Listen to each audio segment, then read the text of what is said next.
So what is up, everybody? It is Joe here, budgetboss.ca. It is Thursday. It is the 9th of April. It is day 14, almost 3 full weeks of my COVID campaign for financial awareness. So thank you for tuning in. This video will be up on IGTV afterwards. It will obviously be on YouTube, posted on Facebook, linked on Twitter, and obviously LinkedIn as well if that's where you are. And if you're on LinkedIn, I know you mean business. So today I want to talk about money mentality again, and specifically I'm going to get into abundance versus scarcity mentality.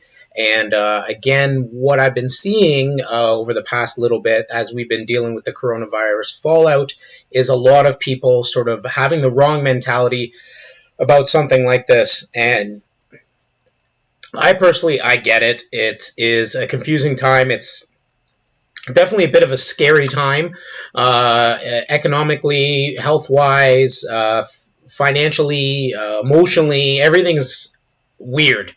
So I want to talk to people and get them on the right mindset to sort of get rolling in terms of their money and in general, because honestly, one of the things I know that has helped me out a great deal is to be able to put things into perspective and separate myself from certain things that are going on in life. And that's the hardest thing that people have a issue with, is actually separating themselves from a moment. The problem is with it is that we're not really attached to most moments. Most things have really nothing to do with us at all, and we have no control over them. And if we have no control of them, why are we so worried about it?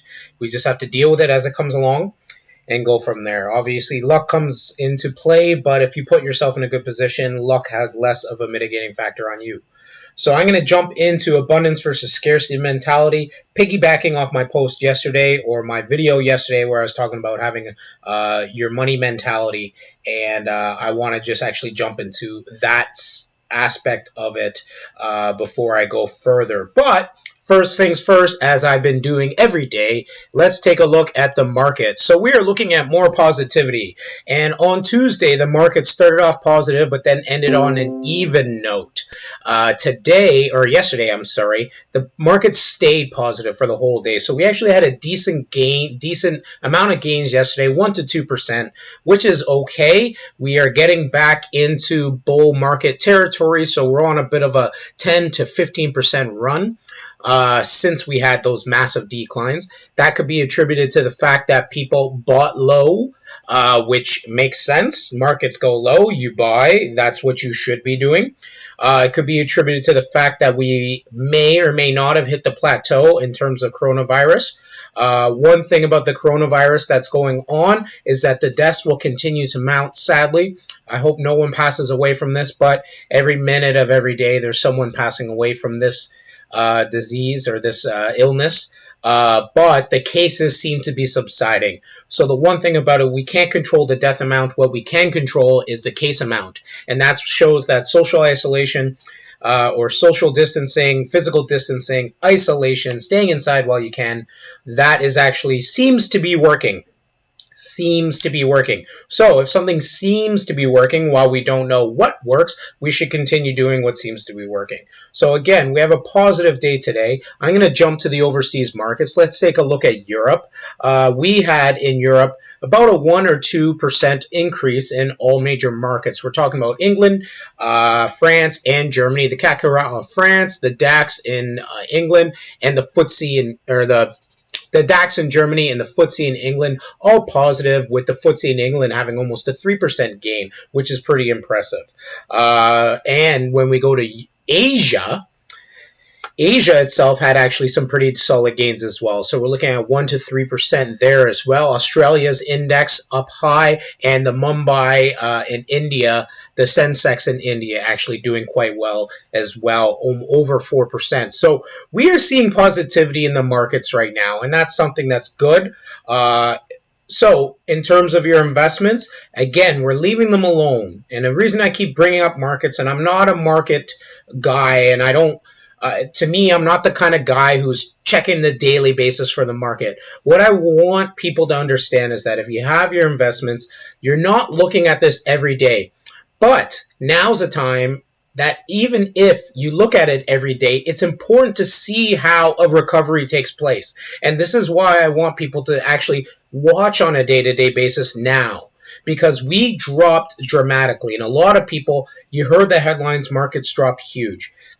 The big issue with it, if you only see the steep decline and you're not watching the periodic recovery that takes time afterwards, then you're not noticing the fact that you are recovering over time.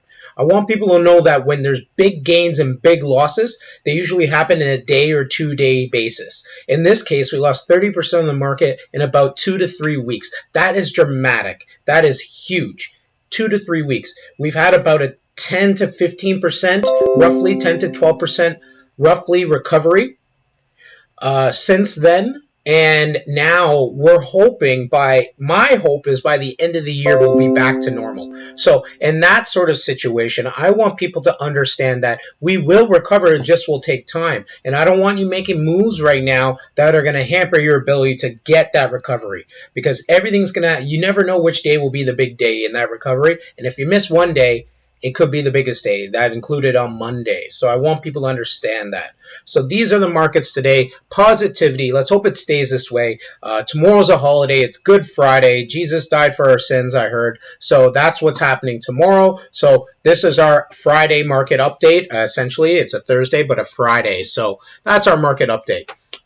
First things first, before we get started in my post, I want people to download the Combo Expenses worksheet. This is the worksheet you can get to help you organize your finances during this period. I want people to come out of this on top. Take some time to actually learn about money. Take some time to organize yourself. Take some time to actually figure out what you're doing right and what you're doing wrong and continue on that path. And the Combo Expenses worksheet is a great place to start.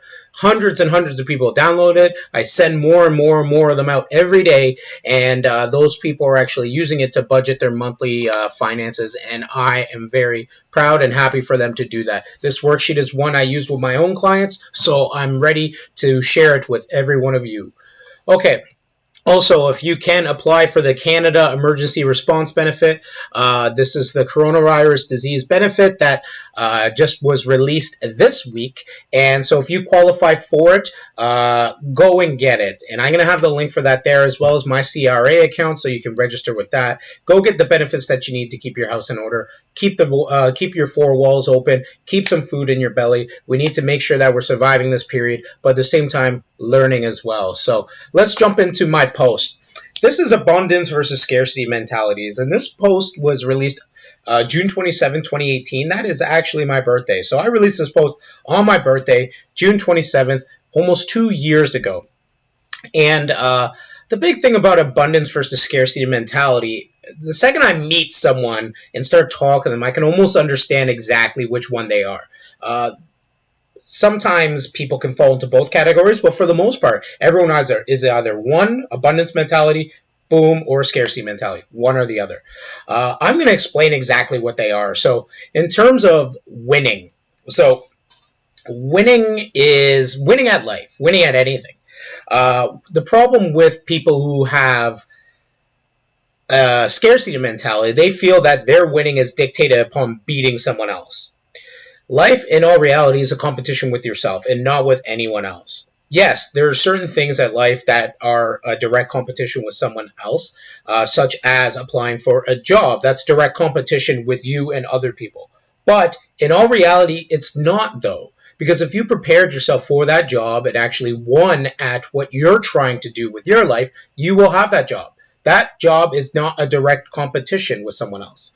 Obviously, there's sports, there's races, like running, car racing, I guess. Some of these things that you would consider direct competition with someone else. But at the same time, though, for the most part, these are actually competitions within yourself to get yourself to a better position. People with a scarcity mentality always think that they're in direct competition with someone else. People with an abundance mentality focus on making their life better, so no matter what anyone else is doing, they're not affected. And even if they lose, they win because they learn something and make themselves better. That is an abundance mentality, and that is how it relates to winning and winning in life. So the scarcity mentality also thinks that luck dictates everything. Luck. So this person, oh, you're very lucky. You're very lucky. I don't believe that much in luck. I believe there's luck in certain factors. Number one, where you're born is luck. I am a Canadian citizen, and only because I was born here. I did nothing at all to make myself a Canadian. I was just born here. My grandmother was born in Portugal, and so was my father. My grandparents decided to bring our family to Canada, made my father and my uncles and aunts become citizens, and then I was born here about 25 years after my family came from Portugal. So I did nothing. I was just born here. I'm very lucky to have been born here.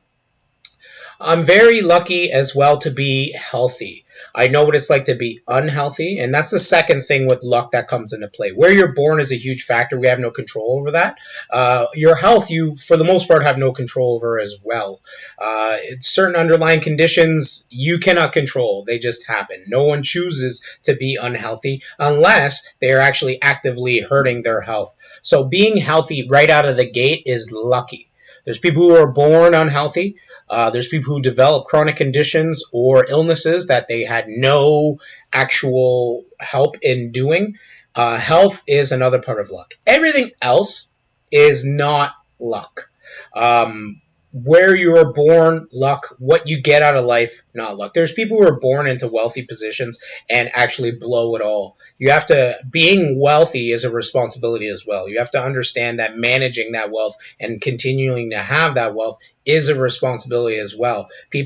And there's all these sorts of stories about people who were rich and then blew it all, and it happens all the time. So just because you were born rich doesn't mean you'll die rich. Just because you were born poor doesn't mean you will die poor.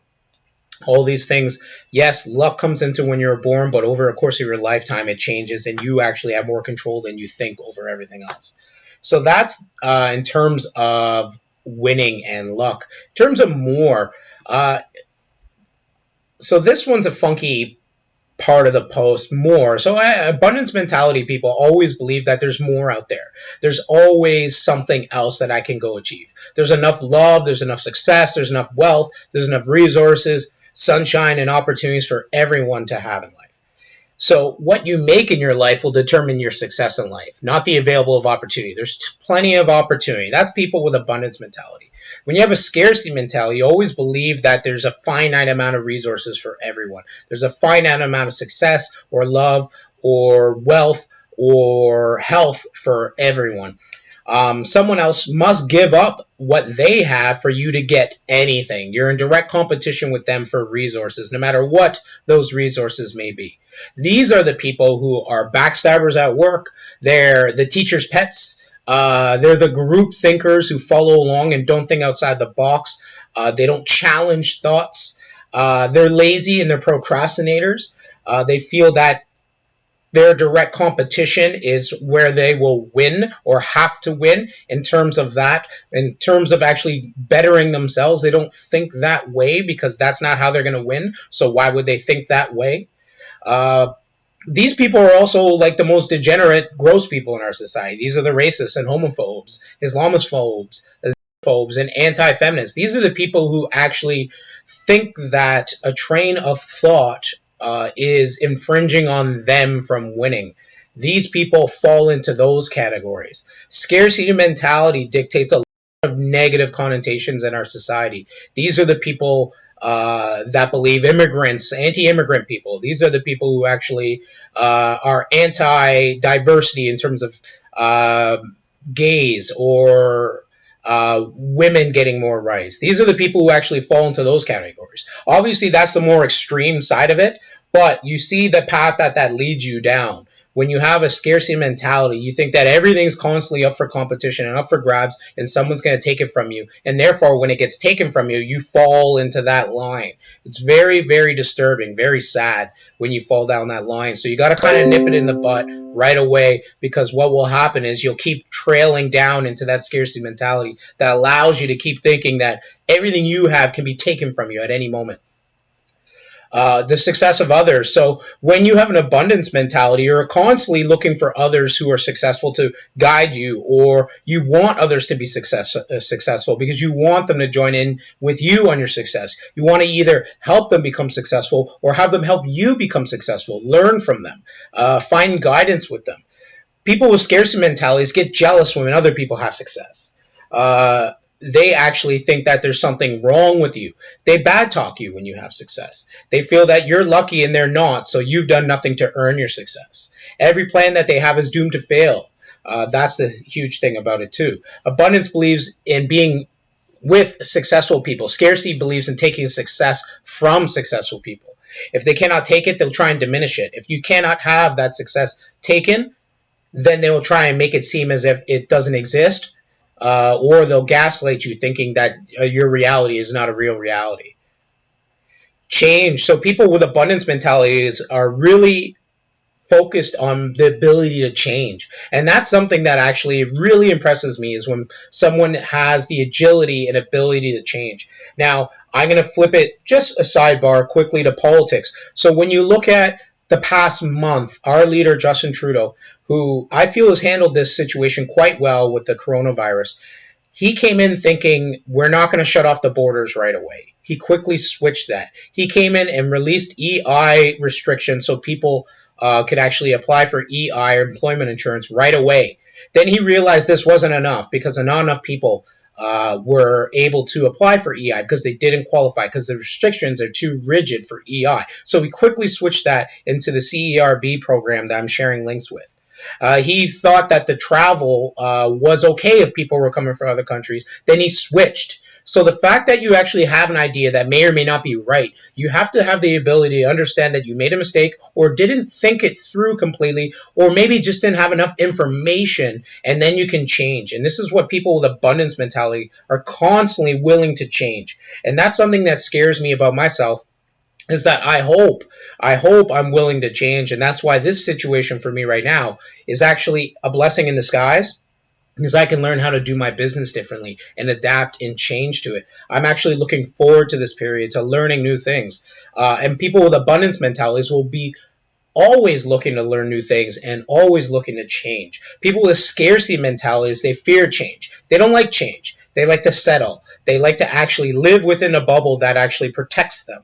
What they have is good enough, because losing it would be devastating. People with abundance mentalities don't fear losing what they have. They fear not gaining more wealth, gaining more knowledge, gaining more health, because they never venture outside of their realm and never realize their true potential. And that is scarcity mentality people.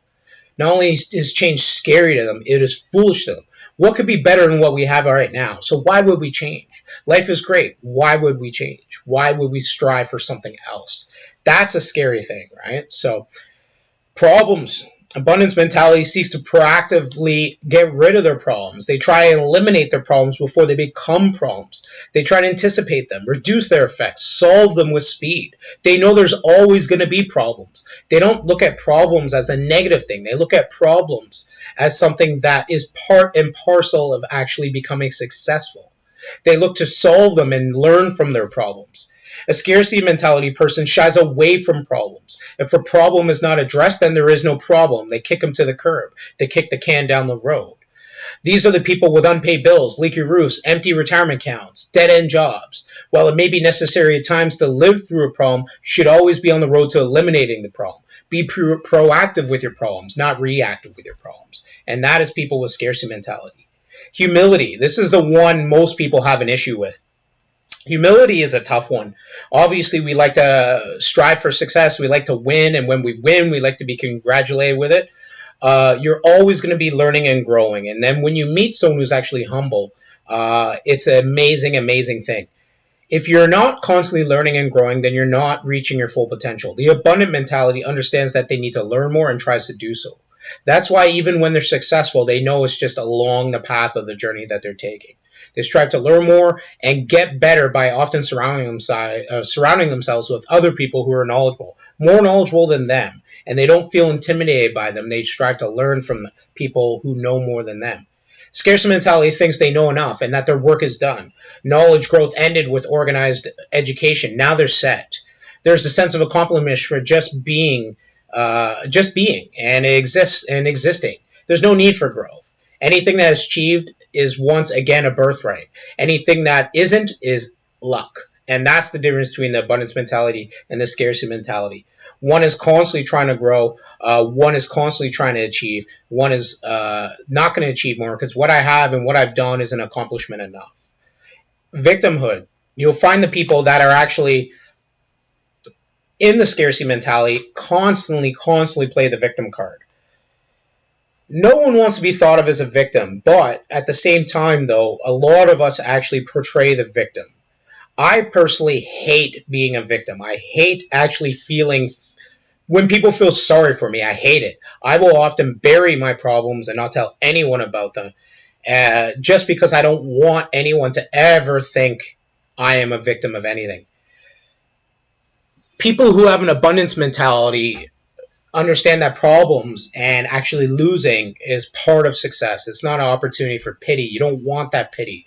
You want to learn from it and move on. The scarcity mentality, they often embrace failure. They often embrace it to be playing the victim. Oh, I just have bad luck. Or, oh, I can't get ahead. Or, and no one can get ahead. Or everyone's out to get me. Or everyone's out to get everyone. Or the only 1% can survive. The admittance of blame is key to growth. So understanding where you failed and understanding what you've done wrong is huge to growth. And that's one thing that actually allowed me to shift my mentality and become more successful than I was because I actually started to realize the stupid things that I was doing that were actually hurting me on a regular basis. Obviously not fully there, still do stupid things quite often, but trying to eliminate as many as possible. And that's a huge part of it. And gratitude. People with an abundance mentality are gratitude, or have a lot of gratitude. I'm sorry, they aren't gratitude. They have gratitude. They often look around and see who they can help and are very thankful for those that have helped them. They think, what should I be doing, or what can I do to help? Having these thoughts themselves is somewhat of a blessing. To be capable of understanding where you are in life and to think of where you want to be is extremely humbling. The abundance mentality is always thankful for what they have as they strive for more, because every step that they take allows them to take another step and another step. So they're thankful that they solidified that step. In terms of the scarcity mentality, you always think of what you don't have. You're thinking of the negatives. This is the glass half empty type people. Thinking you deserve better is of no use unless you're unwilling, if you're unwilling to take the steps to do so. We all need to be thankful for what we have, as it will allow us to strive to get even more in life. And when you don't appreciate what you have, there's no foundation to grow wealth. It's just that simple. So this is my post about the abundance and scarcity mentality, and I think that everyone should read it. I think it's an important thing to have an abundance mentality. No one's here to take what you got from you. And if they are trying to take what you have from you and you've actually solidified yourself, they can't take it from you. They can't beat you. You must win yourself, because what you have will never be taken from you if you've built up yourself to a point. Another post I'm releasing today, or re-releasing today, and this is from 2 days before that. That's June 25th. It's 10 steps to developing a wealthy mindset. I'm going to quickly browse over these with you. Decide that you want to be wealthy. A lot of people just don't even decide or think they will not be wealthy in their life. This is the scarcity mentality people who think, I cannot be wealthy. Wealthy is something I cannot achieve. Just a heads up, everyone can be wealthy. If you actually take the proactive approach and decide that you want to be wealthy, then you'll be wealthy. Take the proactive approach, put in the work, put in the steps, you will be wealthy. First of all, deciding that you can never be wealthy is a surefire way to never be wealthy. And there's nothing wrong with being wealthy. That means you can help more people, including yourself. You want to define what wealth is to you. Wealth in health, wealth in love, wealth in actual finance, wealth in family. Those are the things that most people define as wealth. Define what you want in life. That's the first or second step. Start from the end. See what you want first and then work your way backwards. If you want to be a rental tycoon, I want all these rental units and actually manage them. How do I get there? Start from the end. What's the ultimate goal? Work your way back. So starting from the end is huge. Lay the foundation. So work your way backwards, but then lay the foundation. And how you lay the foundation is getting your financial self in order. And that's why I'm always sharing the budget worksheet. I want everyone to get the budget worksheet because it's very important to lay that foundation, and the foundation is the budget. You want to have a comfortable level of existence and stay there. So you want to make sure that your base level of existence is always taken care of and no one can take from you. What that means is you have a stable job or a stable way to earn money. It may not be a job, it may be freelancing, it may do what you do, but you have a steady customer base if you are a freelancer. You have a stable job and you know that will be the case where money's coming in all the time. You build the emergency fund, you utilize the budget, you buy the insurance that's necessary to protect you. That's your stable foundation. And then you stay there, sort of. You can allow your life to get better and grow as you grow, but you're not going to quickly exceed your wealth with your lifestyle. You want to make sure that your lifestyle is always a little bit below your wealth. Otherwise, you'll run into major problems. Having a clear why. So what gets you up in the morning? As long as you know what gets you up in the morning, you will get up in the morning. If you have no reason to get up in the morning, you need to find a reason to get up in the morning and do what you do and strive for what you're striving for. Because if you don't have a clear and defined why, you'll never be successful. And this is sometimes difficult, finding a why. Sometimes your why is a why not. You don't know exactly what you want yet, but you know what you don't want. And that was something that actually guided me when I first started eliminating my debt, was that I didn't know what I wanted in life yet. I didn't know where I wanted to work. I didn't know what I wanted to do. I didn't know where I wanted to live, anything like that, but I knew what I didn't want. And I didn't want debt anymore, and I didn't want to struggle anymore. And that was my why. My why was I don't want to live like that anymore. That is a why as well. Look at it as a why not. I do not want this. I don't want that anymore. And then as you start to develop and get rid of the things that you don't want, you'll start to see the things you do want. And it's weird how that works, but it's definitely true. Those who don't have a why and don't have clear defined goals can go away. You don't need to be around people like that. I mean, yeah, we all things and whatnot, but at the same time though, you need to distance yourself from people that actually can negatively drag you down. I won't get into it too much because it's too touchy of a subject and it can be a gross subject at times, but honestly, if you are being inhibited by someone else, you need to make sure that that's not the case. You need to eliminate time with these people that are dragging you down. Don't stop when you get there. That's a huge one. Never stop when you get there. It should never be enough. There's always more, always more, always more. I don't to retire early because I want to retire early. I look to retire early so I have the ability to retire early if retirement instead of me choosing retirement. At any time, for any reason, that's why I want to retire early. Because I don't see ever retiring if as long as I'm healthy, as long as my position, as long as I have my job, as long as I have my clients and I'm doing a good job for them, I foresee myself working into my 70s. But at any given time, I could become unhealthy or maybe possibly lose my clients or lose my job because of unforeseen circumstances. I want to make sure that I'm ahead of that. And that's why I cannot stop until I get to where I want to go.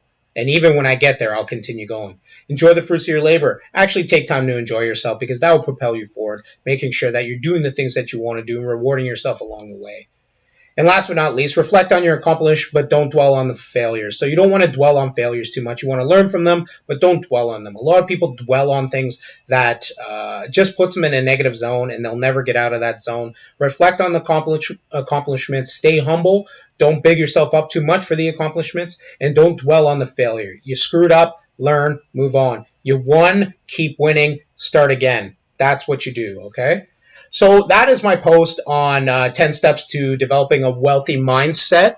I'm also going to share with you, I won't get into it, but I'll share with you on how you find your why. So this is what is your why, and it helps people actually to define and look for their why. So I'm going to share that post as well. Before we get going, I'm going to do another quick market update. So we're still in the positive. We lost little gains in the American markets, Dow Jones, S&P 500, and the NASDAQ. A little bit of money given back. But the one thing is the Canadian marketplace is actually ramping up. And I think part of that has to do with the fact that the energy sector is actually rebounding a little bit. But also we are hitting a curve in terms of coronavirus cases. I hope we continue along that trend. So this is our market update. If you want to reach out to me, you can check me out on Facebook. I am on Facebook at Joe Budget Boss. That's across all the platforms. Facebook's a good place because I'm releasing links constantly on Facebook. If you're watching me on IG, I'm obviously on IG. The video will be on IGTV later on, probably in about half an hour or so. And Twitter is a good place to find me as well. Every post is going to be tagged in or linked in my bio or pinned to the top of my Twitter page. And then the catalog of videos of this 30-day campaign is all in YouTube. So you can check it out there as well. As you see, there's the 30 videos. You can reach out to me directly. Join my email list at budgetboss.ca/contact. You can join the email list, or you can even book a meeting with me and discuss your finances with me, or discuss anything you want to talk about money with me. I'm more than happy to do that. Once again, download the combo expenses worksheet. Also, make sure that if you can qualify for the Canadian Emergency Response Benefit, you are doing so. So, that's my video for today. It is day 14 of the COVID campaign for financial awareness. I will be back tomorrow on Good Friday to celebrate Good Friday for you, even though it does not feel like a long weekend. It is a long weekend, so enjoy yourself, guys. Have a great day.